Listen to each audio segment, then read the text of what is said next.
안녕하세요. 언어 논리 황혜진입니다. 자, 여러분과 함께 이제 좋은 시험을 보기 위해서 여러분이 노력한 만큼의 좋은 결과를 얻기 위해서 언어 논리의 이론부터 시작을 해보려고 합니다.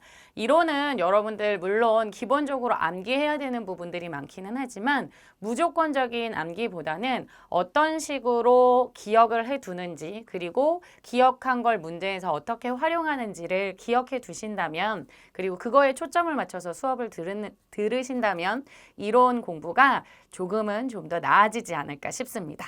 자, 그러면 핵심 이론의 첫 번째와 관련지어서 보도록 할 건데요. 교재를 보시면 첫 번째 핵심 이론이 바로 어휘력입니다. 어휘력 같은 경우는 평소에 여러분들이 사용하시던 어휘라고 이야기하거나 아니면 신문이나 시사 상식과 관련되는 어휘들이 중점적으로 나오게 되는데요. 여러분들과 관련져서 나오는 첫 번째 유형은 어휘 관계와 관련되어져 있는 게 나오는데요.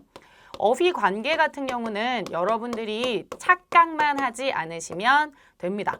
왜? 여기에서 나온 것처럼 관계예요. 관계는 여러분 혼자서는 이루어지지 않지요. 그렇기 때문에 이 관계는 비교되고 있는 어떤 단어, 그래서 두 단어 사이의 관계이기 때문에 항상 상대적이고 변할 수 있다는 가능성을 열어두셔야 돼요. 그래서 제가 맨 처음에 서두에서 말씀드렸던 것처럼 그냥 암기해 두시면 이거 그때 문제에서 이런 문제였어 라고 하셨다가 틀리실 수 있기 때문에 어휘 관계라고 얘기했으니까 제시어들의 관계를 염두에서 보셔야 되는데요.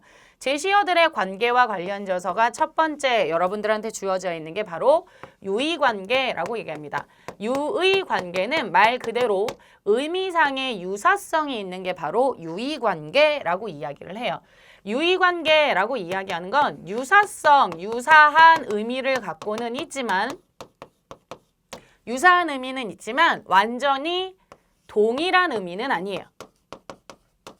무슨 뜻입니까? 라고 이야기를 하면 유사하기 때문에 이 단어를 쓸 때도 있고 저 단어를 쓸 때도 있어요. 그래서 교체가 가능한 경우가 있지만 항상은 아니라는 얘기예요. 항상 교체되는 건 아닙니다. 라는 뜻이지요. 이게 무슨 얘기예요? 그러면 언제 어느 때고 말을 바꿔도 되면 동일한 의미라고 볼 수 있는데요. 동일한 의미 아니라고 그래놓고 제가 표시 잘못해놨네요. 네, 동일한 의미는 아닙니다. 그래서 항상 뭐예요? 교체할 수 있는 것은 아니에요. 때에 따라서 바꿀 수 있기 때문에 얘네들의 의미상의 차이를 문제에서 여러분들한테 물어보실 수 있고요. 단어들과 관련돼서 여기에서의 차이는 사용되는 대상이나 상황의 차이라고 보실 수 있어요.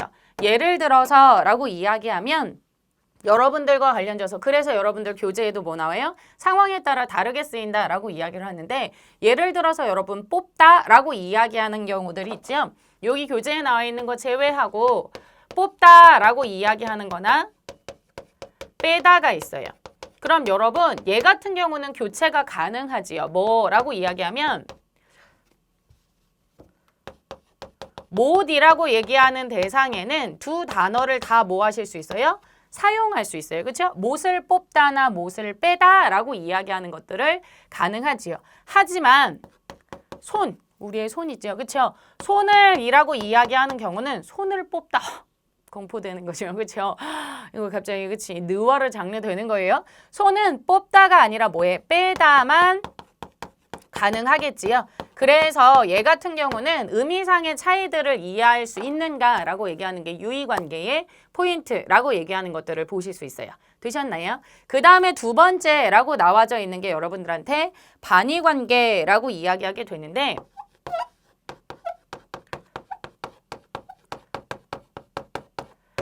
유의관계 마지막으로 다시 정리하면 여러분 유의관계는 의미가 비슷하지만 대상이나 상황에 따라서 다르다고 했으니까 공부하실 때 어떻게 하셔야 될까요?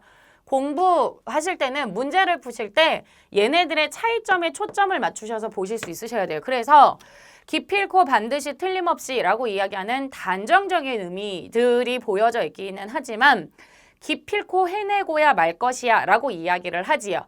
그런데 기필코 그는 성공할 거야. 추측하는 것들도 제시가 되어져 있어요. 틀림없이 라고 얘기하는 추측도 드러나 있기는 하지만 반드시라고 이야기하는 거에서는 화자의 뭐에 의지나 어떠한 행동들이 있을 때 반드시라는 의미들을 쓰게 되지요.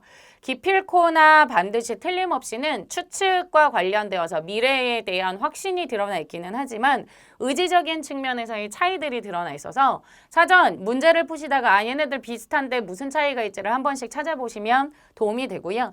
윤택과 풍부라고 이야기하는 거 둘 다 뭔가가 많다라는 의미이기는 하지만 윤택은 여러분들 물질적인 것이라고 이야기하는 거이면서 삶의 질과도 관련되어 있는 게 윤택이에요. 그래서 나의 삶이 윤택해졌어 그러면 실제로 삶에서 막 뭐가 생겼다라는 의미이기도 하지만 삶의 질이 높아지다가 되는 거지. 근데 풍부하다는 물질적인 측면에서 뭔가가 많다라는 의미들이 돼요. 그래서 비슷하면서도 약간의 차이들이 있기 때문에 언제 얘만 쓰이는가라고 해서 상황적 차이를 정리해 두시면 유의관계를 보시기가 편할 거예요.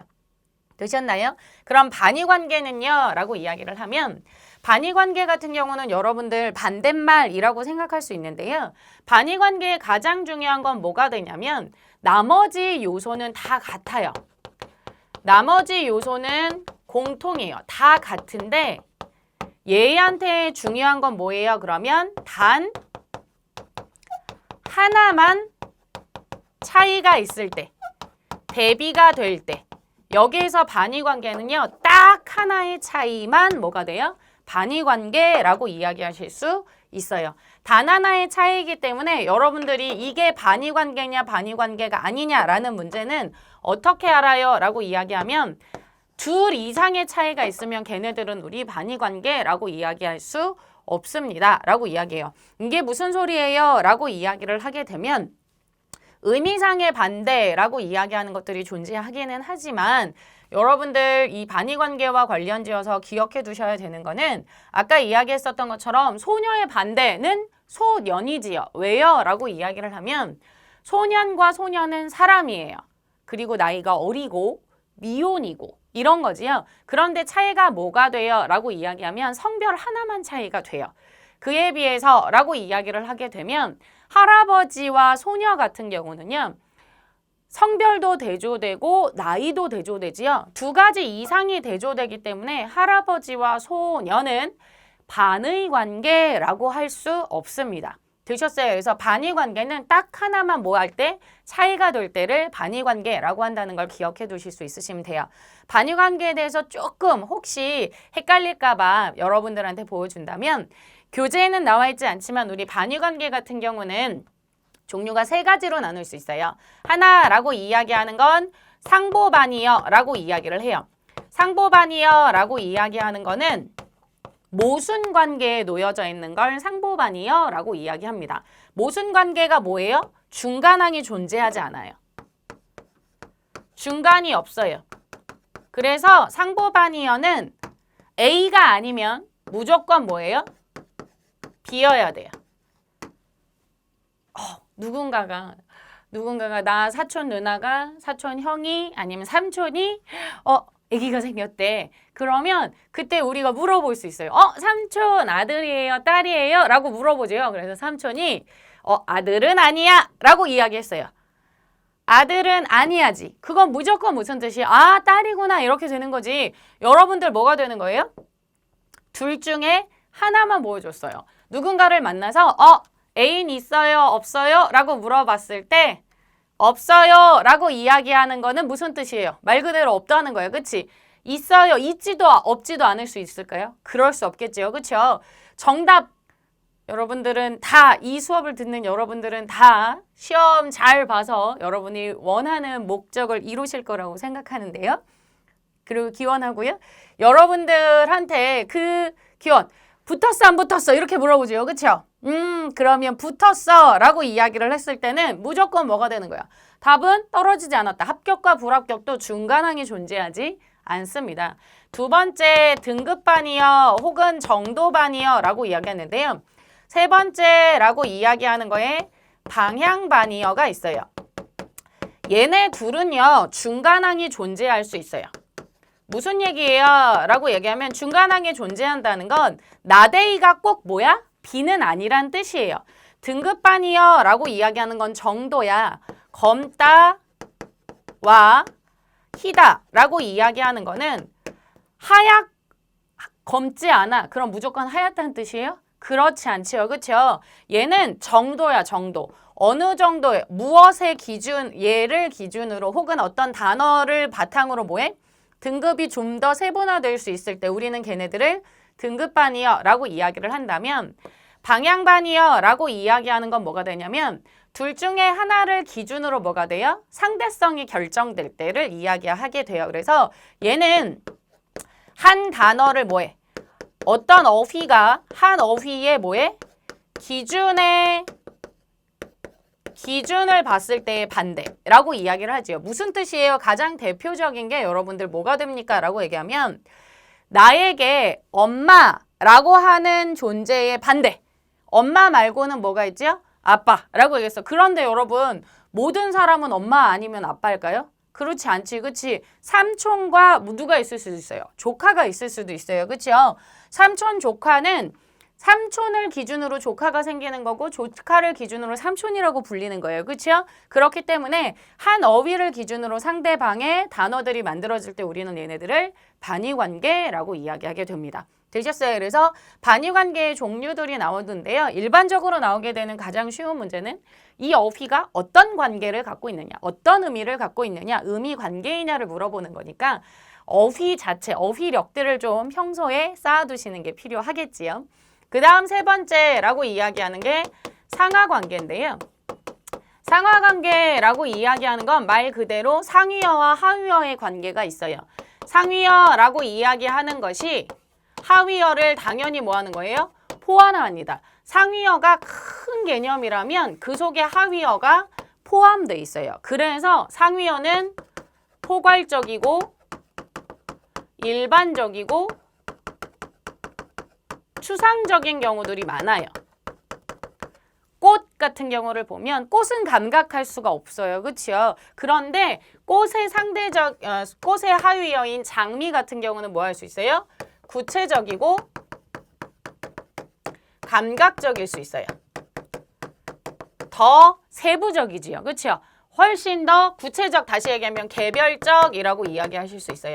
어휘적인 관계들을 보실 수 있으시면 되는데요. 관계는 아까도 말씀드렸던 것처럼 어떤 어휘를 주느냐에 따라서 어떻다? 상대적이다라고 이야기하는 것들을 상대적 관계라는 거, 제시한 어휘가 무엇이냐에 따라서 뭐예요? 달라진다는 걸 꼭 기억해 두실 수 있으셔야 돼요. 무슨 얘기예요? 그러면 상하관계 같은 경우는 여러분 동물과 포유류를 비교했을 때 누가 더 클까요? 그렇죠. 동물이 더 큽니다. 얘가 상위어고 얘가 하위어가 돼요. 그런데 포유류의 개라고 얘기하는 애를 비교해주면 이때는 포유류가 상위어가 되고 개가 뭐가 돼요? 하위어가 되겠지요. 상하관계는 상하관계도 마찬가지지만 다른 어휘관계들은 다 어떻더라? 이렇게 상대적이더라 라고 얘기하는 걸 기억해 두실 수 있으시면 되지요. 그 다음 네 번째라고 이야기하는 게 다의관계가 있어요. 다의관계라고 이야기하는 건 말 그대로 의미가 어때요? 여러 개인 거예요. 단어 하나에 그러면 다의관계는 중심 의미를 아는 게 되게 중요해요. 중심 의미에서 뭐가 되는 거예요? 파생되는 것들이 쪼개져서 의미가 확장되는 게 바로 다의관계라고 얘기하는데요. 예를 들어서 손입니다. 손의 시작은 뭘까요? 그렇죠. 우리의 신체에서 시작해요. 중심 의미는 우리의 손이라고 하는 신체에서 시작이 되는데 손을 빼다 그랬을 때 정말 이렇게 내가 주머니에서 손을 빼다는 뭐가 되겠어요? 진짜 중심 의미로 사용이 되어져 있지만 나 그 일에서 손 뺐어 라고 이야기했을 때 진짜 손을 뺐다는 얘기일까요? 이 일에 손을 넣고 집어넣을 수 없겠지요. 더 이상 관여하지 않다가 될 수 있어요. 그래서 다의관계는 하부적인 의미들이 여러 개로 만들어지실 수 있습니다 라고 이야기를 하기 때문에 의미와 관련지어서 보실 수 있으시면 되고요. 다의관계와 헷갈리는 것 중에 하나가 뭐냐면 동의미 관계가 있는데요. 동의미 관계는 말 그대로 같은 의미지만 이 의미가 뭐예요? 다른 거예요. 소리는 같지만 뜻은 달라요. 그래서 얘는 의미상의 공통점이 없습니다. 무슨 뜻이에요? 라고 이야기를 했을 때 제가 좀 전에 손했지요. 그치요? 쟤는 손이 참 차라고 이야기했을 때는 신체가 될 수 있어요. 그치요? 그런데 우리 집에 손이 왔어 라고 이야기를 하면 손은 뭐가 돼요? 손님이 되지요. 손님이 이 손과 무슨 상관이 있어? 아무것도 없고요. 여러분 이사할 때 혹시 손 없는 날 아십니까? 손이라고 이야기하는 거는요. 전통적으로 뭐예요? 좋지 않은 기운, 약간 악귀 뭐 이런 것들, 장난치는 악귀 뭐 이런 것들을 말해요. 그러면 그 손님과 손 없는 날, 이사할 때 손 없는 날의 손은 같은 의미일까요? 다른 의미일까요? 그렇죠. 공통적 의미가 없어요. 그래서 동음의 관계라고 이야기합니다. 어휘 관계 같은 경우는요. 여러분들이 잘 기억해 두셔야 하는 것 중에 하나가 바로 무엇이다? 상대적이다 라고 이야기하는 거고요. 문제, 여기 교재에 나와져 있는 것뿐만 아니라 문제를 통해서 그리고 일상 얻을 상황 속에서 그리고 뉴스나 아니면 여러분들 배우시는 다른 교과 과목의 어휘들을 통해서 얘랑 비슷한 말은 유의관계구나. 이런 관계들을 계속 생각해 두셔야지 문제 푸실 때 빠르게 적응하셔서 푸실 수 있습니다. 딱 보고 다음 중 의미관계를 물어봤어요. 의미관계가 뭐지? 이러면 시험 보실 때 반응 속도 느리시겠지요? 반응 속도 느리면 당연히 시험 시간 모자라고요. 뒤에 가면 조급해서 시험을 잘 못 보시게 됩니다. 의미관계는 평소에 계속 주기적으로 떠올리셔야 되고요. 그리고 평소에 여러분들 공부하실 때 혹은 일상생활 속에서 대화할 때 계속 의미를 생각하시면서 그리고 여기에 나와져 있는 5개 어휘들을 뭐 하시면서 반복적으로 복습하시는 게 몹시 중요합니다. 라고 얘기하는 걸 강조하면서 어휘 관계는 정리하도록 할게요. 되셨나요? 자, 그러면 그 뒷페이지에 나오게 되는 한자어라고 얘기하는 파트가 제시가 되어져 있습니다. 맞나요? 한자어 같은 경우는 한국어 속에서 쓰이는 한자 어휘라고 이야기를 해요. 우리나라 같은 경우는 우리나라의 어휘의 분포도 혹은 우리나라 어휘의 종류라고 얘기하는 걸 나눠 본다면 우리나라 어휘의 종류는요, 여러분 고유어가 있고요. 한자어가 있고 외래어가 있습니다. 고유어는 한자어, 바꾸어서 한자어로 대신 쓰지 않는 것들이 된다면 한자어는 외래어라고도 이야기할 수 있는데 한자어는 외래어라고 따로 하지 않아요. 왜? 그만큼 우리나라는 한자를 아주 오랫동안 사용하면서 그만큼 우리나라에 독특하게 자리 잡은 게 한자어입니다. 한자어가 부족하다면 문맥적으로 혹은 대화할 때 그리고 여러분들이 사회생활할 때 의사소통을 잘 못하실 수 있어요. 그게 무슨 말이야? 이렇게 되실 수 있거든요. 그렇기 때문에 모든 시험에서 여러분들 사회에 나가는 시험에서 꼭 중요한 것 중에 하나가 바로 얘예요. 여러분들 괜히 그치 한자어 자격 시험을 보고 이러지 않아요. 검정 한자어 능력 시험 막 이런 것들을 보지 얘가 왜 괜히 중요해? 이거 영어 같은 경우는 여러분들 뭐 보기도 하지만 영어보다 아직까지 그래도 사회생활에서 중요한 건 그래도 한국인을 대상으로 의사소통, 조직생활할 때 중요한 게 뭐예요? 한자어입니다. 그만큼 한자어의 정확한 뜻들을 기억하시면서 보실 수 있으셔야 합니다. 라고 이야기를 하고요. 고유어와 한자어를 비교해 봤을 때 여러분들 교재에 나와져 있는 것처럼 한자어는 고유어에 비해서 개념어로 많이 사용이 돼요. 그래서 공부할 때 정말 많이 나오게 되고요. 추상적인 것, 그러니까 머릿속에만 존재할 때 사용되는 경우들이 좀 더 많습니다. 그래서 되게 구체적이고 세부적이고 그리고 정밀하고 정확한 표현들을 쓸 때 한자어를 쓰기 때문에 한자어의 뜻들이 무엇인지 기억해 두셔야 되고요.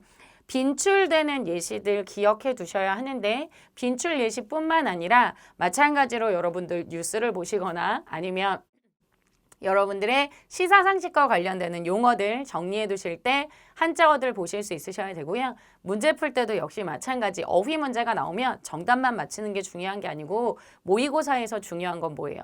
모의고사를 연습을 해서 뭐 하는 거예요? 그렇죠. 우리는 실전 시험을 잘 보는 게 중요하잖아요. 그렇기 때문에 여러분들이 모의고사에 어휘가 나왔다. 특히 한자어의 의미와 관련되는 게 나왔다. 그럼 어떻게 하셔야 돼요? 한자의 어휘들을 다 기억해 두시고 반복적으로 사용하시는 게 필요합니다. 자, 빈출리 시와 관련되어 보면 간과라는 말이 되게 많이 나와요. 간과는 비문학 뒤에 나오는 독해에서도 되게 잘 나오는데 간과는 큰 관심 없이 대강보아 넘긴다라는 뜻이에요. 간과라고 했을 때 그냥 스쳐서 지나가는 게 간과가 되는데요. 그럼 여러분들 뭐가 됩니까? 라고 이야기를 하면 주마간삼 뭐 이렇게 이야기하는 것도 마찬가지인데 수박 겉핥기식인 거야. 그럼 대상의 본질을 제대로 알 수 있을까요? 없을까요? 당연히 없겠지요. 그래서 무엇을 간과하다 그럼 정말 중요한 포인트를 놓쳤을 때 우리는 간과라는 표현들을 쓰게 되고요. 간주라는 이야기가 였는데 간주는 뭐에? 그러하다고 여기다 라고 이야기해요. 간주는 대충 보는 거, 간과는 대충 보아서 넘어간다면 간주하다는 그냥 이렇게 뭉뚱그려서 묶어서 대충 그렇다고 생각할 때도 간주라고 이야기합니다. 간과랑 비슷한 의미이기는 하지만 간주는 여기에서 이야기한 것처럼 상태나 모양, 성질 따위가 그와 비슷하다. 어떤 대상과 유사하다고 분류할 때 쓰는 게 간주예요. 그래서 간과랑 간주는 분류할 때 좀 더 많이 쓰다라고 보시면 되겠지요. 갈망 많이 쓰지 많이 바라는 거고요. 감명. 마음에 뭐 하는 거예요? 인상 깊을 때. 감화 같은 경우는요. 느껴서 변하는 거예요. 그래서 우리 교도소에서 뭐 하는 거예요? 감화 받는 거예요. 느껴서 내가 변하는 거. 이렇게 되는 거고 개편은 고칠 개자를 쓰는 거지요. 그렇기 때문에 뭐가 돼요? 고치는 거야. 근데 책이나 이런 걸 고칠 수도 있고요. 조직을 고칠 수도 있어요. 그럴 경우 우리는 고쳐서 쓰는 걸 개편이라고 이야기하게 됩니다. 경시는 무시하는 거죠. 가볍게 뭐 하는 거예요? 내려보는 거야. 그 다음 고무라고 이야기했을 때 격려하고 기세를 돋우는 거, cheer-up 시키는 거죠. 도모하다는 어떤 일을 이루려고 모여가지고 방법을 꾀하다라고 이야기하는 거지요. 도모하다는 모여서 뭐 하는 거야? 고민하는 거라고 이야기할 수 있고요. 물론 혼자서 도모할 수도 있지만 일반적으로 도모는 혼자서 하지는 않습니다. 동경은 뭐 하는 거야? 그리워하고 바라는데요. 동경의 대상은 뭐가 되는 거냐면 지금 나한테 그리워하다 자체는 나한테 없는 거야. 그래서 내가 지금 갖지 못한 거를 더 뭐해? 바랄 때 동경이라고 이야기합니다. 몰각이라고 이야기하는 건 뭐해? 깨닫지 못한 것을 이야기하고요. 반향이라고 했을 때 반대로 뭐 하는 거예요? 영향을 미치는 것이라고 이야기를 하는 거지. 그치? 세상에 반향을 일으켰다라고 이야기하게 되는데요. 어떤 사건이나 발표가 세상에 영향을 미쳤을 때를 우리는 반향이라고 이야기하죠. 봉착은 어딘가에 부딪히게 되는 거를 뭐해? 봉착인데요. 일반적으로 구체적인 물리적인 부딪힘이 아니라 추상적인 처지나 상태를 일컬을 때 쓰게 됩니다. 부합이라고 하는 건 딱 맞을 때 부합이라고 이야기하고요. 비견은 비슷할 때 비교와 비슷하다고 보시면 되는데요. 비견이라고 이야기하는 건 비등비등할 때 쓰는 표현이라는 거. 비호라고 이야기하는 건 편들어서 보호해주는 거예요. 비호는 그냥 편드는 게 아니라 보호까지 해줬을 때 편들어서 쟤를 우리가 흔히 해주는 커버 쳐주려고 할 때. 시사라고 이야기하는 건 암시해서 알려줄 때들을 이야기하게 되고요. 양양이라고 얘기하는 게 드러나 있죠. 뜻하는 바를 이룬이라고 이야기를 해서 득의 양양이라고 이야기하는 거예요. 줄임말이라고 보시면 돼요. 그래서 득의 의미나 내가 뭔가를 얻었어. 그래서 뭐에 양양 드넓은 거. 좋아. 막 이런 것들이 양양이 되는 거고요. 얘기라고 이야기하는 것들은 쟤는 얘기가 뛰어나라고 했을 때 예상하는 능력이라고 생각하실 수 있으시면 됩니다. 유리 같은 경우는요. 떨어지는 거. 벌어지는 것들을 이야기를 하죠. 그래서 유리되었다라고 이야기를 하면 우리 글래스를 이야기를 하는 게 아니고 벌어졌을 때 쓰게 되는 거고요. 정가는 허물이나 책임을 떠넘길 때가 전가예요. 전가라고 얘기하는 거. 좌시는 말 그대로 뭐예요? 앉아서 보는 게 좌시야. 근데 일반적으로 우리 좌시는 언제 써요? 좌시하지 않겠다 이런 표현으로 많이 쓰지요. 그렇죠? 가만히 두고 보지 않겠다 이렇게 얘기하는데 좌시 자체는 가만히 뭐 하는 거예요? 보는 거를 이야기하는 거예요. 근데 좌시 그럼 여러분들이 항상 우리 일반적으로 묶을 때 좌시하지 않겠어 이렇게 쓰니까 가만두지 않겠다는 뜻이지 이렇게 보시면 안 돼요. 좌시 단어는 뭐다? 가만히 앉아서 보는 거고요. 지엽적이다 그럼 치는 나뭇가지 뭐 이런 것들인 거예요. 그러니까 곁가지들이니까 중요하지 않은 거 아주 세부적인 것들 이런 것들이 되고요. 지양과 지향은 기억해 두셔야지요. 지양은요. 안 하는 거야. 피하는 거야. 싫어하는 거야. 지향은 추구하고 따르고 이런 거예요. 그럼 우리 좀 전에 했는데 지양과 지향은 무슨 관계일까요? 그렇지. 반의 관계가 되지요. 지양은 부정적일 때, 지향은 긍정적일 때라는 걸로 사용할 때의 뭐의 의미들이 반대가 되겠죠. 대상을 가리키는 태도의 차이라고 이야기하실 수 있으니까요.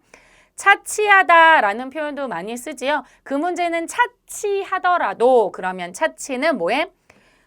내버려 두더라도 더 이상 신경 쓰지 않고 약간 제껴둘 때 우리 추세라고 차치라고 하고요. 추세는 말 그대로 형편의 뭐에? 모습들, 형세가 되는 거고요. 추이는 뭐에? 따라가는 거야. 그래서 추이를 좀 지켜보자. 형편이나 일이 변화되는 걸 추이라고 합니다. 추이는 변화를 포함하고 있다는 걸 알아두시면 돼요. 타개라고 이야기하는 거 문제적 상황을 뭐 하는 거야? 깨뜨리는 걸 우리는 타개 말 그대로 개 연 거야. 그래서 막혀있던 것을 열고 이제 문제를 뭐 했어? 깨쳤어. 우리 그 문제를 타개했어. 해결했어. 뭐 이렇게 쓰게 되는 거고요. 타파라고 이야기하는 건 부셔버린 거야. 그래서 뭐가 되는 거야? 안 좋은 걸 아예 뭐해? 없애버린 거를 타파라고 합니다. 타개는 문제 상황을 타개하는 거고요. 타파는 안 좋은 걸 뭐해? 없앴을 때 타파라고 이야기합니다. 표명은 겉으로 드러나는데 일반적으로 뭘 드러내요? 내 생각. 나의 의견 이럴 때 쓰게 돼요. 호응하는 성분들 잘 기억하셔야 되고요. 피력이라고 이야기하는 것도 뭐해? 자신의 생각이나 견해들을 강하게 말할 때를 피력하다라고 이야기합니다. 호도 같은 경우도 종종 나오는 말인데요. 호도는 어때요? 어물쩍하게 넘겨버리다 라고 이야기를 해서 아우 쟤 호도했어. 쟤는 내 말을 맨날 호도해. 뭐해? 대충 듣고 넘기다. 뭐 이렇게 되는 거죠. 혼돈이라고 이야기하는 거는 뭐해? 구별하기 어려운 경우라고 얘기하죠. 혼돈이라고 얘기하는 건 구별하기 어려운 거고 혼동이라고 이야기하는 것들도 존재하지요. 뜻이 어떤 차이가 있는가라고 얘기하면 혼동 그럼 뭐해? 같아가지고 헷갈리는 거. 혼동이라고 이야기하는 건 헷갈리는 것이라고 이야기하실 수 있어요. 회의라고 이야기하는 건 돌이켜서 의심하는 거야. 봤는데 뭐해? 좀 의심스러운데 저거에 대해서 좀 문제적인 거 확실하지 않다고 생각하고 의심할 때 회의라고 이야기가 되고요. 회자 같은 경우는 많은 사람들의 입에 오르내리다. 많은 사람들이 관심을 갖고 말하는 걸 회자라고 이야기합니다. 횡행은 말 그대로 뭐예요? 멋대로 돌아다니는 것, 멋대로 행동하는 것들을 이야기하는데요. 이 외에도 한자어들은 엄청 많아요. 근데 여러분들한테 알아서 보십시오. 여러분 잘 안 보실까 봐 뜻을 하나하나씩 봤는데요. 어휘들과 관련져서 볼 때 서술어만 보는 경우들이 있어요. 이렇게 교재에 뜻풀이가 나오면 서술어만 보는 경우들이 있는데요. 얘네들의 뜻에서 중요한 건 제가 아까 어휘 관계도 이야기를 했지만 어떤 상황이나 어떤 대상에게 쓰는 경우인가를 뭐해? 파악하시고 얘를 파악하시고 그 뒤에 뭐예요? 서술어, 풀이어를 기억해 두셔야 돼요. 풀이어만 낼름 읽으니까 자꾸 헷갈리시는 거거든요. 언제라고 얘기하는 상황적 차이들을 보셔야지 한자어의 의미들을 구별하시기가 좀 더 편해지실 겁니다. 그 다음에 드러나는 게 관용어인데요. 관용어라고 이야기하는 건 의미나 구조가 관습당 굳어지는 것들이 되는데 관용어의 차이가 뭐냐면 여러분 관용어는요. 우리 좀 전에 다의어 했지요. 관용어에 사용되는 어휘들은요. 다의어에서 파생된 거예요. 그래서 본래적 의미 이외에 다른 의미로 보게 되고 관용어는 A와 B가 만나서 뭐가 되냐면 C, 새로운 의미로 뭐예요? 만들어지게 되지요. 그래서 여러분 관용어냐 관용어가 아니냐를 구분하실 수도 있으셔야 돼요. 무슨 얘기예요? 라고 이야기하면 여러분 밤낮으로 라고 이야기를 했을 때 여기에서 밤낮은 정말 밤낮으로 쓰였다 그럼 관용어가 아니에요. 근데 이 밤낮으로가 항상 새벽 포함 뭐 이렇게 된다면 새로운 의미가 되지요. 그럴 때만 관용어가 돼요. 문맥에 따라 달라지겠지요. 제가 다이어 할 때 뭐 했어요? 손을 빼다 했어요. 그치요? 주머니에서 손을 빼다는 관용어예요? 관용어가 아니에요? 관용어 아니에요. 그런데 뭐해? 일에서 손을 빼다. 그와의 동업에서 손을 뺐어. 사업에서 손을 뺐어. 그러면 정말 내 신체적 손을 뺀 게 아니지요. 그치요? 일을 그만두다, 관계를 끊다, 새로운 의미가 만들어졌기 때문에 관용어가 됩니다. 관용어라고 이야기하는 거는 새로운 의미인데 관습적으로 만들어져 있기 때문에 그 상황이라고 이야기하는 것들을 잘 보셔야 돼요. 얼마 전에 어떤 어린 친구가 저한테 물어보더라고요. 남이사가 무슨 뜻인 줄 알아요? 이렇게 얘기하더라고요. 그래서 예, 절 잘 모르나 봐요. 그래서 남이사가 무슨 뜻인지 알아요? 그래서 남이 무슨 말을 하든 다 남인 사이인데 다른 관계, 너랑 상관없는 사이인데 무슨 참견이냐라고 할 때 남이사라고 표현하지. 그랬더니 어떻게 알았지? 이러면서 자기는 되게 오래 걸렸는데 라고 얘기하더라고요. 제가 좀 전에 아주 어린 친구라고 이야기했어요. 그렇죠? 어린 친구, 10살짜리였어요. 10살짜리 꼬마애가 그 이야기를 했어. 무슨 얘기예요? 남이사라고 이야기하는 거는 우리가 일반적으로 관습적으로 쓰면서 남이사라고 하는 사전적 의미에서 뭐해? 너는 상관하지 마라. 네가 내 일에 왜 참견이야? 라는 의미를 갖고 있게 되지요.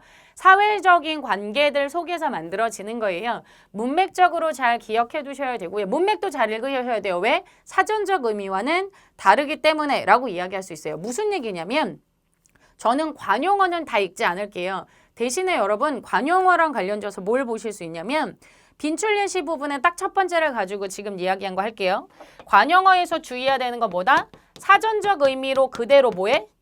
해석될 수도 있습니다. 라고 이야기하는 거지요. 무슨 얘기예요? 그럼 심장을 찌르다는 관용적 의미라고 이야기했을 때 그는 혹은 범죄자는 그녀의 어머니, 그의 어머니의 심장을 찔렀다 라고 이야기를 하면 그건 여러분 사전적 의미예요.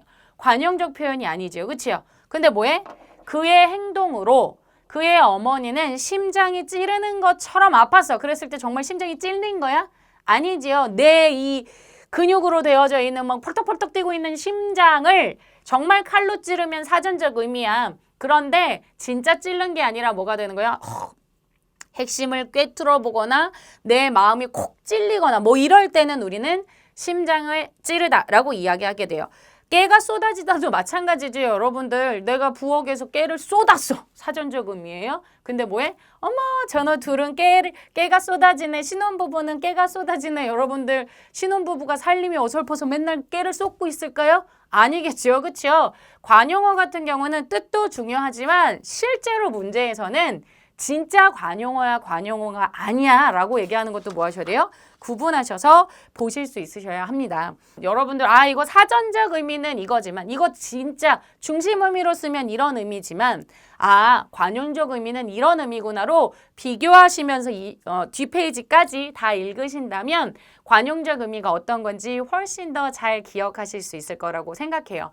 어휘는 반복적으로 여러분들의 풍부한 의사소통 생활에서 그리고 훨씬 더 지적인 그 언어 생활과 관련되어서 도움이 되는 표현이기 때문에요.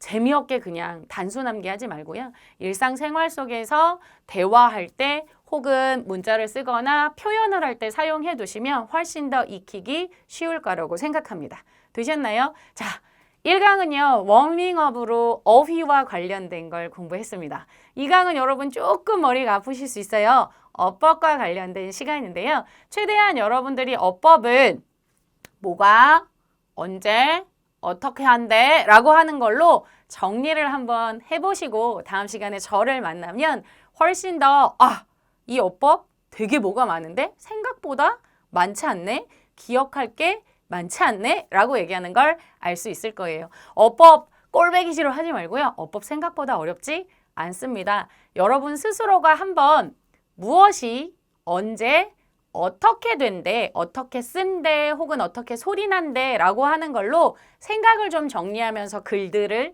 한번 읽어보시도록 하고요.